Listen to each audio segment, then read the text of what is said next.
যাবো। তুই তাহলে ঘাট ধরেই কাট, আমি ওই পাড়ের থেকে সাঁতারটা কেটেই আসি। গুলটে গুলটে, ওই দেখ পুঁটি আসছে। ভালোই হলো, পুটির সঙ্গে তাহলে সাঁতারের একটা রেস হয়ে যাবে। না রে, সঙ্গে ওর ভাই দুটো আছে। তাতে কি? ওর ভাই দুটোকে তো চিনিস না, ঠিক বাড়িতে গিয়ে বলে দেবে পুঁটি পুকুরের ওই পাড়ে গেছে। ওর ভাই দুটোকে একদিন এমনটাই দেবো না। কি রে, কাকে টাইট দিবি? ওর মাথার স্ক্রু গুলো রে। দিদি, গুলটে দাদার সঙ্গে সাঁতারে রেস দিবি না কিন্তু।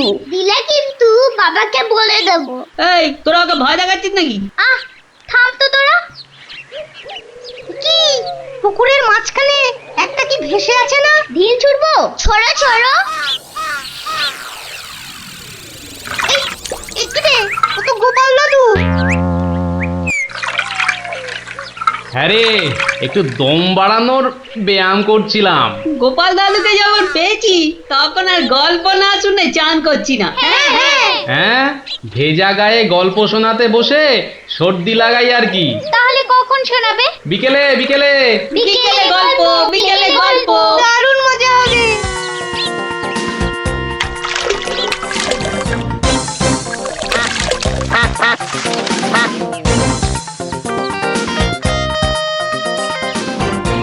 গোপাল দাদু আজ বড্ড দেরি করছে। ওরে সবুরে মেওয়া ফলে। ঠিক বলেছিস। আচ্ছা পুটি, তুই বইয়ের ওই প্রবাদ বাক্যের জায়গাটা খুব ভালো করে পড়েছিস না রে? আবার শুরু করলি তো, সব সময় পড়া পড়া। ওই তো গোপাল দাদু। দাদু, আমরা তোমার জন্য কখন থেকে বসে আছি। বসে বসে কুমোদ ধরে গেল। চল চল চল, আর দেরি না করে শুরু করি তাহলে গল্প।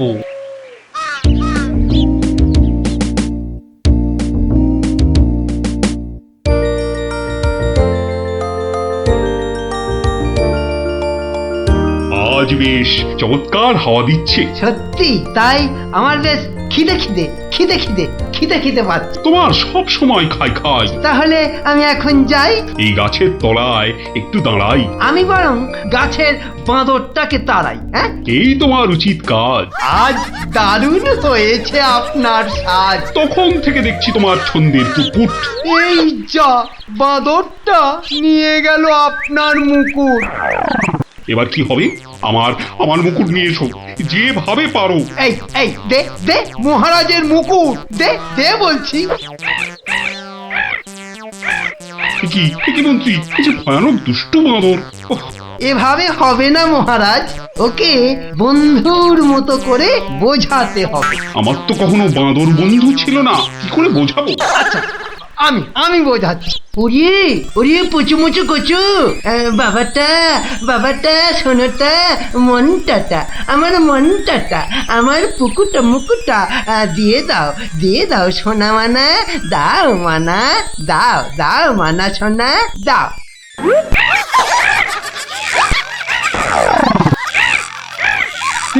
এই যে তোমাকে ভেঙাচ্ছে মন্ত্রী। তাই তো মনে হচ্ছে। তবে রে, এবার ঢিল ছুরি, হ্যাঁ ছুরি। এ কি বাচ্চাদের ঢিল ছোড়াছুড়ি হচ্ছে মন্ত্রী? যেভাবে হোক আমার মুকুট এনে দাও, আর কেউ এখানে এসে পড়ার আগে। কি মুশকিলে পড়লাম, এবারে কেউ এসে না পড়ে। মন্ত্রী, গোপাল না ওটা? যেখানে বাঘের ভয় সেখানেই সন্ধে হয়। তুমি কি গোপালকে বাঘ মনে করছো নাকি? না না, বলছি গোপালের চোখে এই ঘটনা পড়লে লজ্জার আর শেষ থাকবে না। তার বলতে শেষে কিনা মহারাজের মুকুট বাঁদরের মাথায়।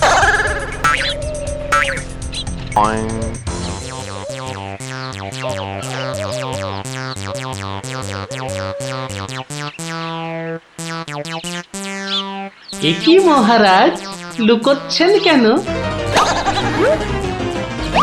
আহা, মন্ত্রী মশাই, আপনি আবার গাছে উঠছেন কেন? কি হয়েছে?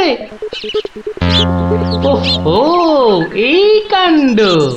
এতে লজ্জার কি আছে মহারাজ? যতই হোক বাঁদরটাই হচ্ছে মানুষের পূর্বপুরুষ। এত বকবক না করে বাঁদরটার মাথা থেকে মুকুটটা নিয়ে এসো দেখি। সে তো আনবই মহারাজ। তবে আপনার মতো গাছে উঠে নয়। ওই আমার মাথার পাগড়ি টান দিচ্ছ কেন? আরে মুখটা বন্ধ রেখে দেখে যান না মশাই। গোপাল, এটা কিন্তু বাড়াবাড়ি হয়ে যাচ্ছে বলে দিচ্ছি। বাড়াবাড়ি নয়, বাড়াবাড়ি নয়, বরং হচ্ছে বাঁদরের সঙ্গে মুকুটের ছাড়াছাড়ি। মহারাজ, আপনার মুকুট। আসি মহারাজ, এবার মাথায় মুকুট পরে বাইরে বেরোলে দয়া করে হাত দিয়ে ধরে রাখবেন। মন্ত্রী মশাই, আপনি বরং একটা দড়ি দিয়ে পাগড়িটা বেঁধে রাখবেন, কেমন? আসি।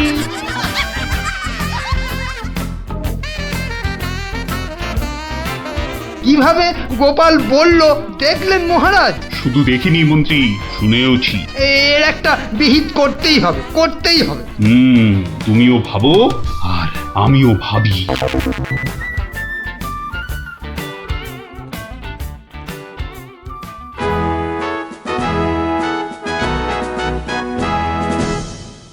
আমি ভাবছি একটা কথা। কি কথা মহারাজ? আচ্ছা, গোপাল এখনো আসেনি তো? না মহারাজ। তাহলে বলি শোনো, একটা দারুণ বুদ্ধি মাথায় এসেছে। বলে ফেলুন মহারাজ। বলবো তো বটে, তো ভাবছি। আবার কি ভাবছেন মহারাজ? ভাবছি যা ভেবেছি তাতে গোপাল জব্দ হবে তো? তা যা বলেছেন মহারাজ, আসলে গোপাল হচ্ছে পাঁকাল মাছের মতো। এই ধরবেন ও দেখবেন সুরুত করে পিছলে বেরিয়ে গেছে। তাই ভাবছি, মানে শেষ রক্ষা হবে তো? আবার ভাবছেন মহারাজ? না না, অনেক ভেবেছি, আর একদম ভাববো না। তাহলে মহারাজ যা ফোন দিয়ে এঁটেছেন সেটা কি করবেন? তোমার উপর প্রয়োগ করে দেখাবো যত সব। আগে গোপালকে আসতে দাও, তারপর আস্তে আস্তে সইয়ে ওকে আমি জব্দ করব। ও গোপালের কথা ভেবে না আমার এখনই দারুণ আনন্দ হচ্ছে। কি নিয়ে মহারাজ মন্ত্রীর কানে গুজুর গুজুর করছেন? দেখতে হচ্ছে।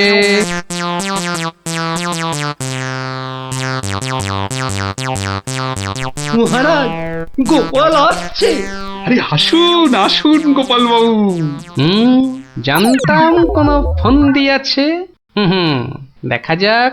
একি মহারাজ, আমার মতো অধমকে কি বাবু বলাটা ঠিক হলো মহারাজ? বুদ্ধিতে তুমি শ্রেষ্ঠ, তাই তোমাকে বাবু না বললে অপমান করা হয় নাকি? গোপালের মান তার আবার অপমান, ঢং। মহারাজ, এই ছোট্ট একটা বলের মতো মানুষের যখন মানই নেই, তখন আবার অপমানের কথা আসছে কেন? ইস, তোমার যখন পছন্দ নয় তখন তোমাকে গোপাল বাবু বলবো না, কিন্তু তাহলে কি বলবো? কেন মহারাজ? ও তো আমাদের শুধু গোপাল নয়, একেবারে নাড়ু গোপাল। বাবা মন্ত্রী, এই এতক্ষণে একটা ঠিকঠাক কথা বলেছ। নাড়ু গোপাল? তা বাবা নাড়ু গোপাল, কাল রাতে একটা স্বপ্ন দেখেছি, আর সেই থেকে আমার ভাবনার আর শেষ নেই। কেটে গেছে তো কালকের রাত, স্বপ্ন তাহলে আপনার নষ্ট ভাত। স্বপ্নটা যে মনের কোণায় বারবার উঁকি মারছি। তাহলে মনের কোণের দরজাটা বন্ধ করে দিন। বলছো বটে, কিন্তু তোমায় যে না বলে স্বস্তি পাচ্ছি না। তবে ঝেড়ে কাশুন মহারাজ। মহারাজের সর্দি হয়েছে নাকি যে ঝেড়ে কাশতে বলছো? মানে ওই স্বপ্নটাকে আর উঁকি মারতে না দিয়ে পুরোপুরি বাইরে আসতে বলুন। ও হরি, এই ছিল মনে? ও, তুমি তাহলে আমার স্বপ্নটা কি তা জানতে চাইছো? ভেবে দেখো গোপাল, স্বপ্ন শুনে যদি সবাই হাসে তাহলে কিন্তু লজ্জা পেতে পারবে না। আমার নাম গোপাল, লজ্জা করার আছে কি আমার কপাল? শুরু করুন মহারাজ, শুরু করুন। স্বপ্নটা হলো একটুখানি মহারাজ। কি হলো? কিছু না মহারাজ, আসলে এটা তো স্বপ্ন, তাই চোখ খুলে শুনলে ঠিক বুঝতে পারবো না। তাহলে কি করে শুনবে? তাই আমি চোখ বুজে আরাম করে শুয়ে মহারাজ। তাহলে শুয়ে পড়ো। যতই হোক আপনি স্বপ্ন দেখেছেন পালঙ্কে শুয়ে, তাই বলছি ওই নিদেন পক্ষে অন্তত একটা খাট যদি পেতাম। যত সব। এই কে আছো, একটা খাট নিয়ে এসো।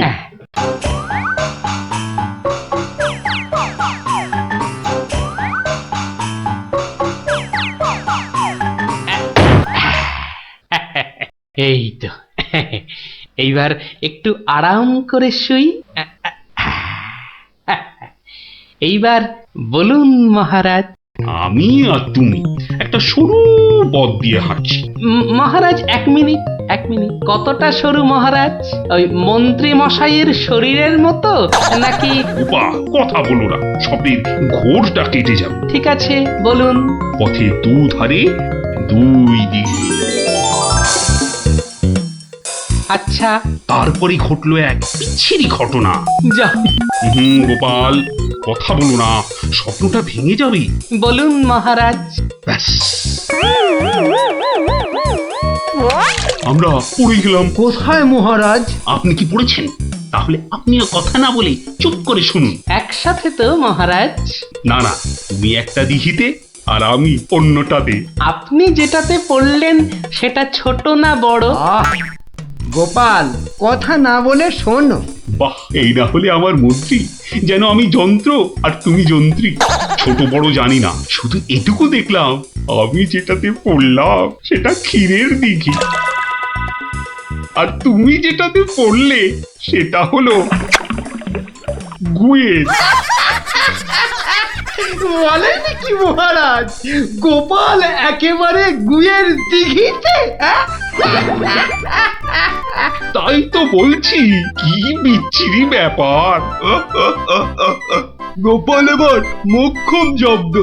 গু কথাটা শুনতে ভারী মন্দ। একে একটা অন্য নাম দিলে হয় না মহারাজ? দিন না সভাকবি, আমারও কেমন গু নামটা কানে বড্ড লাগছে। তাহলে বরং বলি, গোপাল গিয়ে পড়িল মলের দিঘিতে। মনে দিঘিতে? আচ্ছা মহারাজ, মল কি নরম ছিল না শক্ত? নরম না শক্ত? গোপালই ভালো বলতে পারবে যে মলটা কিরকম ছিল। ব্যাস, এরপরেই আমার ঘুম গেল ভেঙে। কই গোপাল, এবার চোখ খোলো, মহারাজের স্বপ্ন যে ভেঙে গেল। কি গোপাল, একেবারে চুপ মেরে গেলে যে। লজ্জায় গোপালের মুখ চোখ সব বন্ধ। আমার স্বপ্ন যে এখনো শেষ হয়নি মহারাজ। তাই নাকি? হয়েছে গোপাল, হয়েছে। গোপাল, তুমি এইবার মহারাজের কাছে দারুণ জব্দ হয়েছো। ওঠো, লজ্জার মাথা খেয়ে এবার বাড়ি যাও। এইবার আমার স্বপ্নটা ভাঙলো। মানে মহারাজ, কাল ভোরে আমিও একটা একই রকম স্বপ্ন দেখেছি। বলো?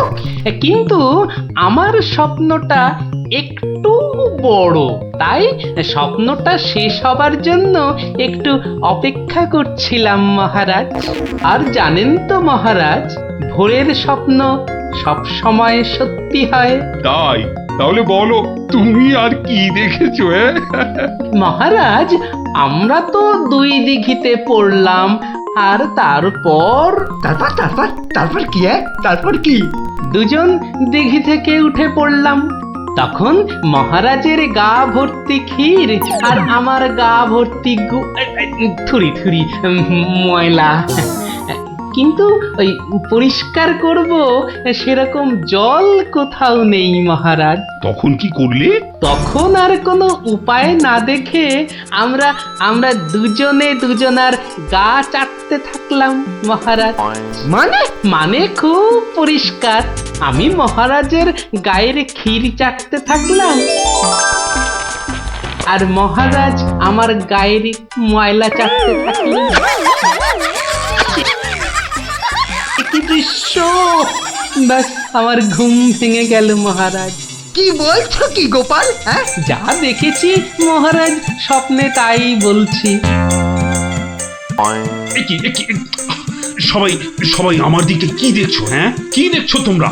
যাও যাও, আজকের মতো সভা পণ্ড। কেমন জব্দ এবার গোপালের সঙ্গে পাঙ্গা, হ্যাঁ? বোঝো কেমন করলাম চাঙ্গা।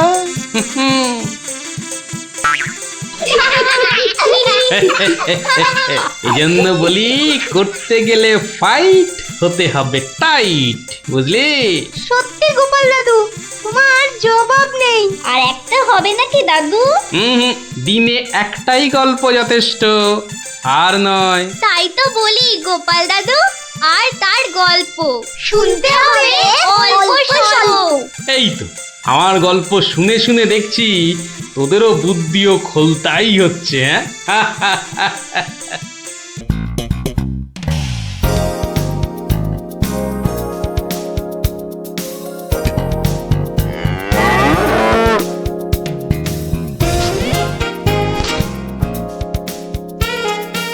দিদি, এই দিদি, গোপাল দাদু চল তাড়াতাড়ি।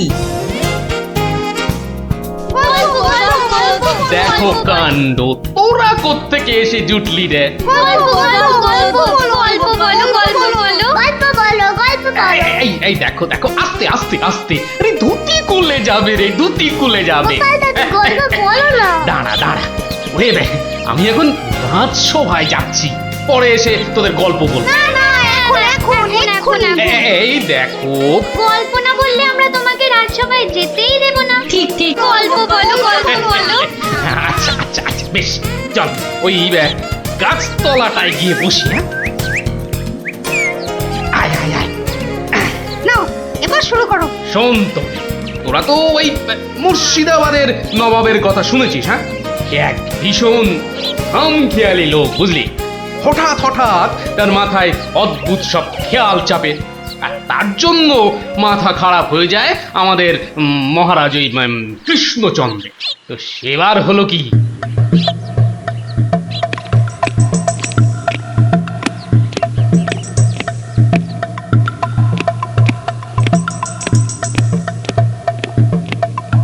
অনেক দিন হয়ে গেল এক জায়গায় একটানা বসে আছি। এবার কিছুদিনের জন্য একটু হাওয়া পরিবর্তন করতে হবে। হুজির, জি আগে হুজুর, আমাকে কিছু বলবেন? মুর্শিদাবাদে অনেক দিন হলো পড়ে আছি, এবার আমি বেড়াতে বেরোবো, তার সাথে একটু শিকার করলে মন্দ হয় না। তুমি আমার যাওয়ার আয়োজন করো। আপনি কোথায় যাবার জন্য ইচ্ছা প্রকাশ করেন জাহাপানা? কাছাকাছি এমন কোথাও যেখানকার পরিবেশ চৌস্ত হবে আর শিকারেরও বন্দোবস্ত করা যেতে পারে, এমন কোন জায়গা হদিশ আছে তোমার কাছে? এমন একটা জায়গা আছে বটে, আর সেটা আপনার পরিচিত জায়গা। আমার পরিচিত জায়গা? কোন সে জায়গা? কেন হুজুর, আপনি মহারাজ কৃষ্ণচন্দ্রের কথা ভুলে গেলেন? কৃষ্ণচন্দ্র? হ্যাঁ হ্যাঁ, তিনি তো আপনাকে বারবারই সেখানে যেতে বলেছেন। ওখানকার পরিবেশও অত্যন্ত ভালো, আর কাছে পিঠে বন জঙ্গলও আছে। আপনার মনোবাসনা সেখানে সহজেই পূরণ হবে হুজুর। ঠিক বলেছো হুজি, ঠিক বলেছো। তুমি এখনই কৃষ্ণচন্দ্রকে সংবাদ পাঠিয়ে দাও যে আমি ওর রাজ্যে কিছুদিনের মধ্যেই ছাউনি ফেলবো। তিনি যেন আমাকে অভ্যর্থনা করার জন্য প্রস্তুত থাকেন। যাও।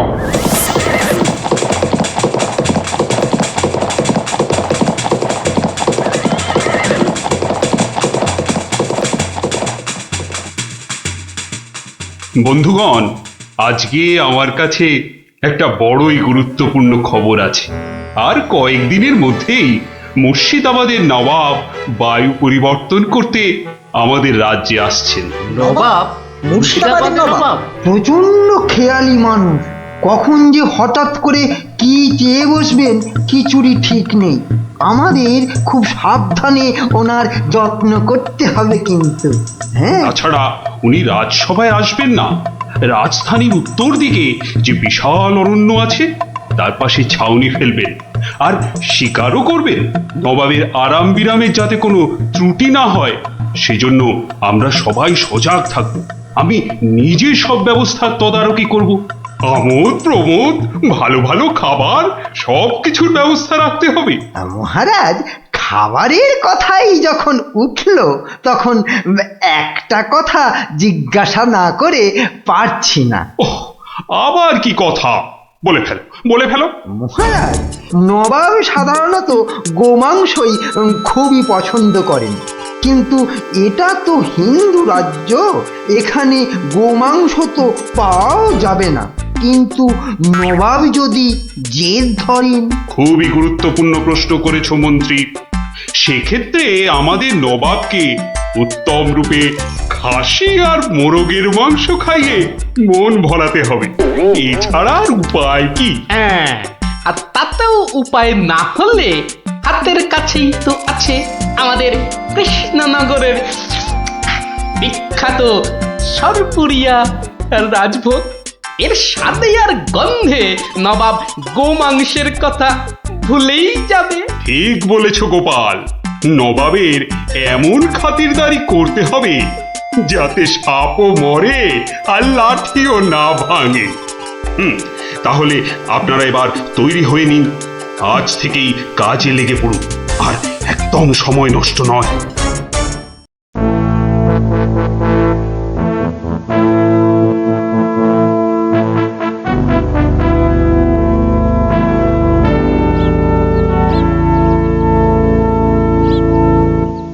বাহ, বহুত খুব,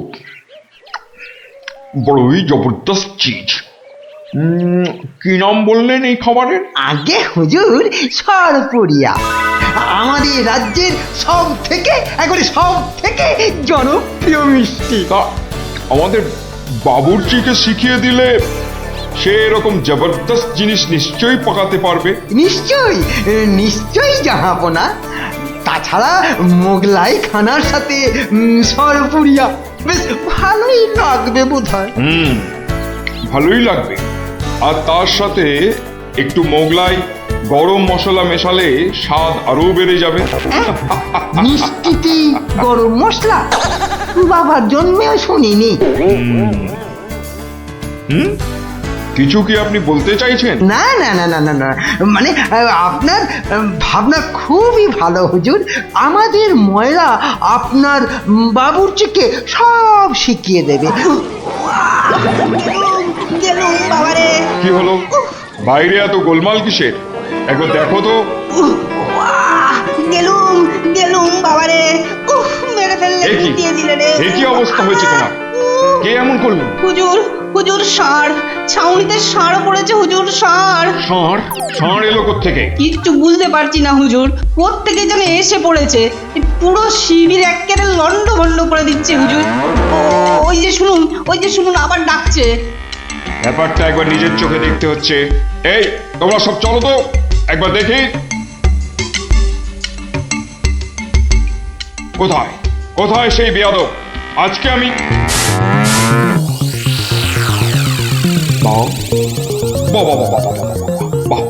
বহুত খুব, কি চমৎকার ষাঁড়, কি নধর দেহ, যেন তেল চুইয়ে পড়ছে। একেবারে জবরদস্ত গোস্ত। হুজুর, আমরা সবাই মিলে এখনই ওটাকে তাড়িয়ে দিচ্ছি। এই না, তাড়িও না, इसको पकड़ो। পাকড়ো মানে? কি সুন্দর শরীর, চমৎকার মাংস হবে। বেটাকে ভালো করে ধর, আর শুনে রাখ, কাল এই ষাঁড়টাকেই জবাই করে আমার খানা পাকানো হবে। এই মাটি করেছে, এই যে মহারাজ কৃষ্ণচন্দ্রের পিতৃশ্রাদ্ধের বিসর্গসার এবার নবাবের কবলে পড়েছে, ওর আর রক্ষে নেই। যাই তাড়াতাড়ি, রাজসভায় যেতে হবে। খবরটা শুনলে মহারাজ নির্ঘাত মূর্ছা যাবেন। জাহাপনা, এবার আমাকে বিদায় দিন, রাজসভায় যেতে হবে, অনেক কাজ পড়ে আছে। হ্যাঁ, এবার আপনি আসুন, আর আগামীকাল আমি এখানে একটা বিরাট ভোজসভার আয়োজন করছি। কাল তাই আপনাদের মহারাজকে এখানে আসতে বলবেন। রাজাকে কাল আমি আদা দিয়ে ষাঁড়ের কোরমা খাওয়াবো, বুঝলেন? ঠিক আছে, সেলাম হুজুর, আদাব। আদাব আদাব। হ্যাঁ। আদা দিয়ে কোরমা হবে কাল।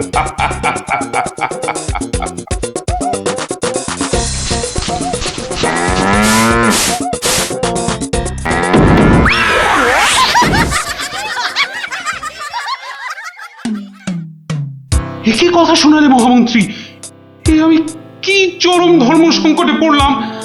আমার পিতা শ্রাদ্ধে উৎসর্গ করে ষাঁড়টাকে ধর্মের নামে ছেড়ে দিয়েছিলাম। বৃষোৎসর্গের বৃষ মারা পড়লে যে আমার পিতৃপুরুষ নরকে যাবে। কিন্তু নবাবের হাত থেকে ওকে উদ্ধার করার উপায়ই বা কি? নবাব যাকে খেতে চাইছেন তাকে ছিনিয়ে আনার চেষ্টা মানে তো রাজদ্রোহ বই তো কিছু নয়। তাই তো, ওরে বাবা, সর্বনাশ হয়ে গেল, সর্বনাশ হয়ে গেল। হিন্দুর নগরে গো হত্যা হলো, আমার পিতৃপুরুষের নরকবাস হবে। কোনো উপায় নেই ঠেকাবার। যত সব বদমাস নবাব। আমাদের এ কি সর্বনাশ হলো, কি সর্বনাশ হলো! থামুন, বিপদের সময় একটা বুদ্ধি দেওয়ার নাম নেই, আবার নাকি কান্না কাঁদতে লেগেছে। সবাই সবাই একদম চুপ করে থাকবেন।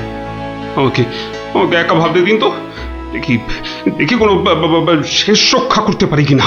আগে মাফ করবেন মহারাজ, আমার উপর ভার দিলে আমি ষাঁড়টাকে নবাবের কবল থেকে খালাস করে আনতে পারি। কার সাথে টক্কর দিতে হবে বুঝতে পারছো?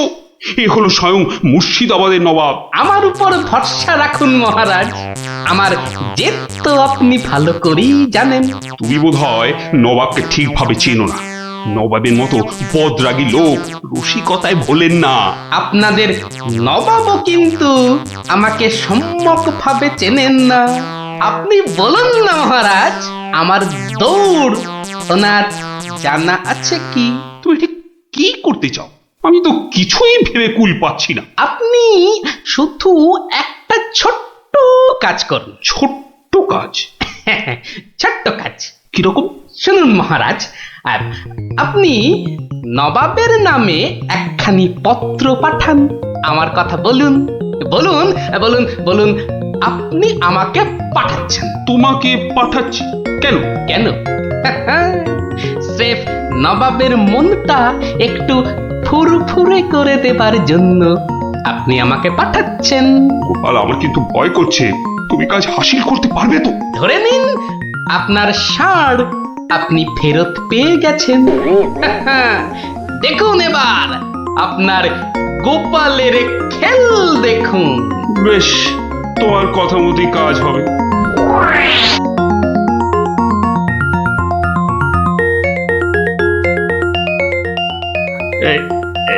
এই আমি চিঠি লিখে দিচ্ছি।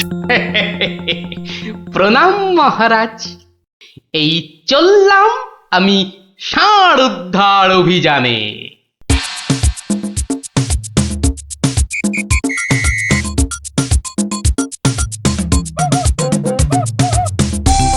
সেলাম হুজুর, আপনার চরণে এই দাসের শত কোটি সেলাম। আরে এ কে উজির? জাহাপানা, এ হলো গোপাল ভাঁড়, মহারাজ কৃষ্ণচন্দ্রের সভার একজন রসিক লোক। নবাবের দিল খুশ রাখবার জন্যেই রাজাজি একে পাঠিয়েছেন। দিলখুশ? বেশ বেশ। গোপাল, তোমার নাম আমি শুনেছি বটে। ঠিক আছে, তুমি আমার দিল খুশ করে দাও। হ্যাঁ, মাফ করবেন জাহাপনা, আমি এসেছিলাম আপনার দিল খুশ করার জন্য, কিন্তু এখানে এসে আমার দিল নাখুশ হয়ে গেল হুজুর। কেন কেন কেন কেন? আমি একটা বিচ্ছিরি দৃশ্য দেখতে পেয়েছি এখানে। ইস, ছ্যা, ছ্যা, ছ্যা, ছ্যা, ছ্যা, ছ্যা, থু, থু, থু, থু, থু, থু। কি দৃশ্য তুমি দেখলে যে এত নফরত? হুজুর, ওই নোংরা সাপটা কেন আপনার পবিত্র শিবিরে বেঁধে রেখেছেন জাহাপনা? নোংরা বলছো কেন? বেশ তাগড়াই আছে, ভালো গোস্ত হবে। হ্যাঁ হুজুর, খেয়ে ফেলুন, খেয়ে ফেলুন, যত তাড়াতাড়ি পারেন সাপটাকে খেয়ে ফেলুন। তুমি হিন্দু হয়ে ষাঁড় খাওয়ার কথা বলছো? হুজুর, ওই সাপটা বড়ই নোংরা। ও যা উৎপাত করে, গোটা দেশের লোক ওর জ্বালায় একেবারে অস্থির হয়ে যায় হুজুর। কে উৎপাত করে? গুটিয়ে দেয়? না হুজুর, তাহলে তো ল্যাটা চুকেই যেত। কিন্তু ওই ষাঁড় যা করে এই ও ও আমি মুখে আনতে পারবো না হুজুর। রামো রামো ওয়াক ওয়াক তু তু তু। আরে বলেই ফেলো না, কি কাজ করে? কি আর বলবো জাহাপনা, ওর জ্বালায় মাঠে কারোর বড় বাইরে করার উপায় নেই। কেন কেন কেন? কেন বলবো, বলেই ফেলি। হ্যাঁ, মানে ও মল ভিন্ন, মানে ওই ওই নোংরা ভিন্ন আর কি, আর কিছুই খায় না, মানে ওই গু খেকো সাপ। গু খেকো ষাঁড়? হুজুর, ষাঁড়টা ওই গুয়ের লোভেই মাঠে মাঠে ঘোরে। কোনো লোককে মাঠে বসতে দেখলেই হলো তাকে গুটিয়ে একেবারে তুলে দিয়ে তুলে দিয়ে? তার ময়লাটা খেয়ে ফেলে। ছি ছি ছি, ছ্যা, ছ্যা, ছ্যা, ছ্যা, ছ্যা, ছ্যা। হ্যাঁ জাহাপনা, ওকে আপনি ওই যত তাড়াতাড়ি খেয়ে ফেলুন। হ্যাঁ, ওকে আপনি যত তাড়াতাড়ি খাবেন ততই আমাদের মঙ্গল। এই দেশের লোক নিশ্চিন্ত হয়ে মাঠে বসুক। তবা তবা তবা তবা, এই ষাঁড়ের মাংস আমি খেতে চেয়েছিলাম। আপনি কি অসুস্থ বোধ করছেন জাহাপনা? না না না না না, মানে মানে ঠিক আছে ঠিক আছে। এই এই এই ষাঁড়টাকে এক্ষুনি বিদায় কর। হুজুর, ষাঁড়টার শরীর স্বাস্থ্য ভালোই, বেশ এই উপাদেয় মাংস হতো হুজুর, না হয় একটু ওই মলি খায় আর কি। না না না না, ওকে দূর করো দূর করো। আর উজি, এক্ষুনি আমার মুর্শিদাবাদ ফেরার ব্যবস্থা করো, এক্ষুনি এক্ষুনি। জো হুকুম জাহাপানা। হুজুরের যেমন মরছি। আমি আসছি হুজুর, আদাব। হাট হাট, ওর দড়ি খুলে দে, যা যা যা যা।